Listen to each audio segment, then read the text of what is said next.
তুমি কেন এনে পড়ে আসো? তুমি তো চাইলেই আমার এটা যাইতে পারো, ভালোভাবে থাকতে পারো। তুমি এসব কি বলছো? আমি তোমাকে ছেড়ে কেন যাব?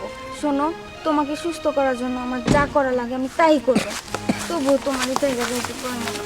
তিশা, এই বাবার কতদিন চলবো? আরে তোকে কতবার বলতে হবে যে মা তিশা তুই চলে আয়। জামাই আর সুস্থ হবে না, ওই জামার পাশ ধরে আর থাকিস না। তোকে আমি অন্য জায়গায় ভালো থেকে বিয়ে করে দেবো। আরে তোর ভবিষ্যৎ ভালো হবে, চলে আয়। আরে শালিকা শোনো, তোমাকে একটা কথা বলি, তোমার রূপ যৌবন এখন কিন্তু অনেক আছে। তুমি চাইলেই কিন্তু ভালো আর একটা ঘরে একটা ভালো ছেলে থেকে বিয়ে বসতে পারো, সে ব্যবস্থা আমরা করে দেব। তুমি এই মরাটার পিছনে কেন যে সময় নষ্ট করছো সেটাই তো বুঝতে পারছি না। একে তো এক ফকিন্নি, আর দ্বিতীয়ত মরা, এটা তো দেখতেই মনে চায় না। তাই ভালোই বলছি, তুমি আমাদের সাথে চলে এসো, তোমার ব্যবস্থা আমরা করে দিচ্ছি। দেখ মারতিসা, কোনো বাপ মায়ের চায় না তার পোলাপানের কোনো ক্ষতি হোক, আমরাও চাই না। আমরা তোর বাপ মা, তাই তোর ভালোর জন্য কইতাছি তুই জামাইরে সাইরা চইলা, কারণ জামার যে রোগ হইছে শুনছি এই রোগ আর ভালো হইব না। দেখ আফা, তোর ভাগ্য কিন্তু আমরা খুইলা দিতে পারবো না। তোর ভাগ্য হইলো তোর নিজের হাতে।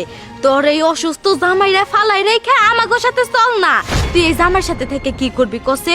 ওইলো গরিব ফকিনি, ওর কাছ থেকে এত টাকা পয়সা আছে যে ও মইরা গেল, সয় সম্পত্তি টাকা পয়সা সবকিছু তোর নামে হয়ে গেল। ওর কাছে তো কিছুই নাই। তুই এই জায়গা থেকে করবিটা কি আমাকে একটু বুঝাবি? হ্যাঁ ছোট ম্যাডাম, স্যার ম্যাডাম একদম ঠিক কথাই কইতাছে। এখন আর আপনি এই বুড়া বেড়ার লগে থাইকে কি করবেন? বেড়া তো দুদিন পরে মইরাই যাইব গা, এখনই বিছনায় পড়ছে। তার থেকে স্যার ম্যাডামরা যা কইতাছে তাই শুনেন। আপনারে আর একটা বড় লোক ঘরে বিয়া দিব, বুঝছেন? থামো তোমরা! তোমরা কিভাবে বলতে পারো আমি তোমাদের সাথে চলে যাব? আমার হাজবেন্ডকে অসুস্থ অবস্থায় রেখে তোমরা বেঈমান হতে পারো, কিন্তু আমি বেঈমান হব না। তোমরা হয়তো ভুলে গিয়েছো, তোমাদের সুখের জন্য আমার হাজবেন্ড নিজের সুখটাকে বিক্রি করে দিয়েছে। আজকে এই যে তোমরা দামি দামি পোশাক আশাক পরে দাঁড়িয়ে আছো, কার টাকাতে ভুলে গিয়েছো না? আমার স্বামী অসুস্থ হয়ে গিয়েছে, তার জন্য এগিয়ে আসতে পারলে না তোমরা তাকে চিকিৎসা করানোর জন্য। ও আমাকে বিয়ে দিবে, তাই না? এত শখ তোমাদের। শোনো, তোমাদের এই মনের আশা না কখনোই পূরণ হবে না।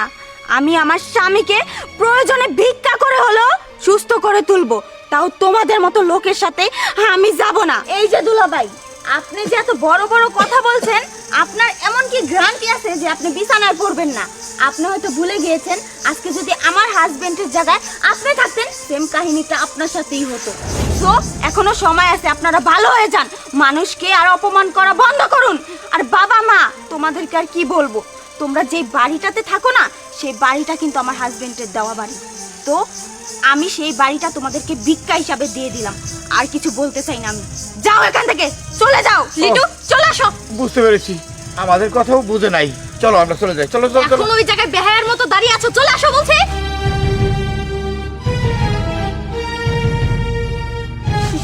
এবার সাথে এরকম ব্যবহার করলে লাগে। কি করবো বলো? যাদের জন্য এত কিছু করেছো তারাই আজকে তোমাকে অপমান করছে। না শিশির, যেভাবেই হোক তোমাকে আমি সুস্থ করে তুলবই, তুমি একদম চিন্তা করবা না।